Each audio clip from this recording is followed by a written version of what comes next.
What's good, y'all? It's your boy Lit from LitLeakers, and today's topic we're going to be speaking on Young Thug. So basically, Thug is sitting in jail, but constantly on social media, and the judge is ruling that his lawyer can no longer share information about his case with Thug because he fears Thug might threaten witness to testify through whatever sort of communication he has in jail. Now, I'm not saying he has a phone in jail. It can be his sister tweeting for all we know.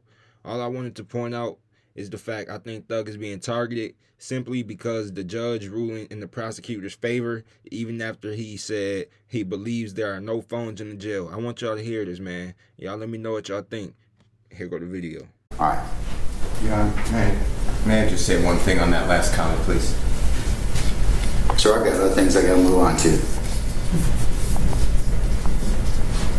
Make your statement, hurry up, let's go. Thank you.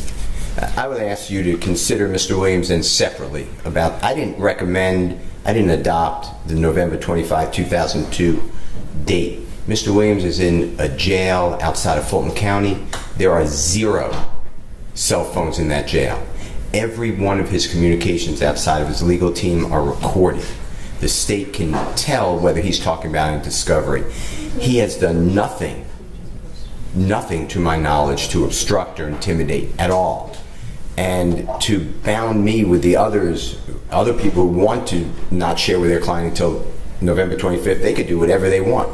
But I have the biggest issues here. I am in all of these overt acts. I have all of these witnesses to deal with. And if I can't share this information with Mr. Williams, I lose 2.5 months of work because I can't share with him information, then that is just not appropriate. If I ask you, if the other people, if Mr. Kitchens thinks that that's great for him, then I don't care what Mr. Kitchens wants to do. He doesn't have to share anything with his client.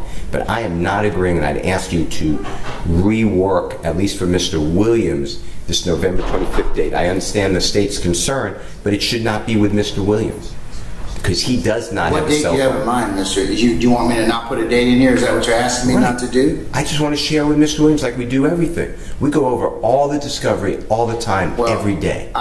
This is not the ordinary case, Mr. Steele, as you know.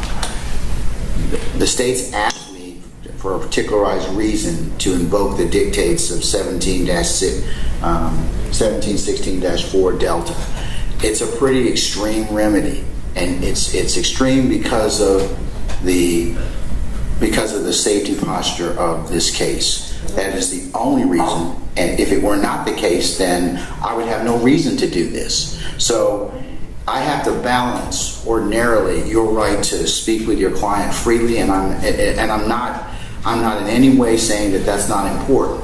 But I also have to balance the safety and interests of everyone else in this particular case. So that's why I'm gonna adopt that particular paragraph. That's the only reason and that's why I'm gonna adopt the date.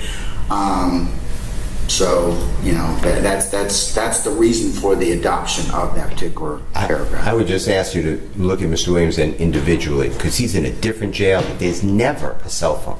0. There is not a cell phone in the Cobb County Jail. He is in isolation by himself. His cell was just searched yesterday. So I'd ask you to please, for Mr. Williams. All right. And he's also the biggest person. You know, I heard Mr. Kitchen's counsel say there's no witness. There's one witness who's exculpatory to him. We are going to be involved in this case from every witness so far. And I need Mr. Williams' help. All right, sir. Thank you. And I don't think the state carry their burden to show that Mr. Williams did anything untoward towards any witness. I understand that there's a concern. I share that concern. I don't want anybody to get hurt, but I could share this with Mr. Williams within the confines that the court has ordered him, or the sheriffs, I guess, have ordered him to be housed without him giving out this information. I don't believe he would do it anyway, but there are ways to check to see what he's talking about. So I would ask to be allowed to share with him at all times. And I feel very strongly. I wouldn't take your time. I feel very strongly. I understand that, sir. I understand that. Yes, Mr. Geary. What were you going to say, sir? What purports to be an Instagram post from Mr. Williams last weekend, which would have been from the Cobb County Jail, can't ascertain that I saw him do it or I know that he did it. But there was an Instagram post. Hold on one second. I think somebody's talking at this point. For someone you know, or let's start today. I don't know if somebody else controls Mr. Williams' Instagram account. I mean, because he obviously probably does not have a phone in jail. So, Communications is being had. I don't know if Mr. Williams directed that, but it appears to be on his Instagram account. I would believe that he directed something, which is still a concern if something is conveyed. and this is part of the conversation why I had with all of you about, you know, your teams and everybody else. You really got to zealously clamp down on, you know, it's like dealing with classified information. It's like, it's need to know at this point in time. And if people don't need to know it, they don't need, I mean, you don't need to disclose it. And it's going to get somebody either hurt or somebody in a lot of trouble. So that's why I would just say, Mr. Steele, you well articulated your point. I'm going to leave it as is right now. I understand. Well, I'll ask you to reconsider in the future because Yes, sir. I understand that. it handcuffs me. And that last tweet that was sent out to Michael Phelps is recorded. It's been investigated by the sheriff of that county, and it was a conversation that's recorded between Mr. Williams and a member of his close friendships, that he asked the other person who has control of his Twitter account to send out that, or the Instagram maybe. That is not a reason to. Well, this is part of the conversation, Mr. Steele, and you and others are going to need to have with your clients, because this is part of the state's concern. I mean, that was an innocent. That's nothing bad. Asking somebody to tweet to Michael Phelps, "Can you swim 100 miles in the ocean?" That has nothing to do with intimidation. So I'd ask you to well, if I can communicate through a family member or somebody else, then I can communicate something else. It's recorded. So? It would be found out immediately. That is a crime. Witness intimidation is a crime. It can be used in front of the jury's consciousness of guilt. That's not going to happen. And there's no evidence it did happen. Well, let's send the abundance of caution right now, and we'll leave it. I may change my mind at some point in time in the future, Mr. Steele, but not now. Okay? All right. Okay. Thank you, sir. Your Honor, this is Steve Sadell. May I respond for 2 seconds to the suggestion about prosecution and defense not communicating outside of court? I just want to bring one matter to the court's attention real quick, if I might. Yes, sir. If we send a specific question in writing to the prosecutors, I'm hoping that they will reconsider and at least respond directly to the question. The alternative to that is to file some type of motion with the court, which would, under normal circumstances, never need to be filed. For example, I listened to something in discovery was a dropout. I've asked a specific question whether this was an actual dropout or in some form or fashion there was a redaction. That was the question asked.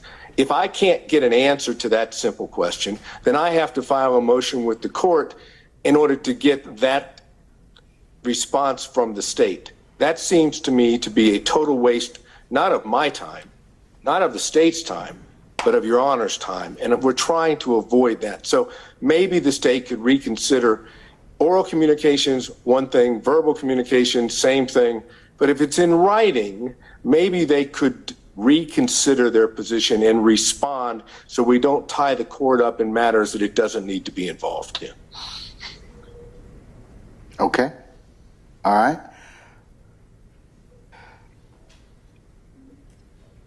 Look, you all, just communicate with each other. I mean, I understand you all have an information kind of choke point given the equities that are involved, but, you know, I think all of you are still subject to, you know, very, very hefty penalties if this stuff goes sideways.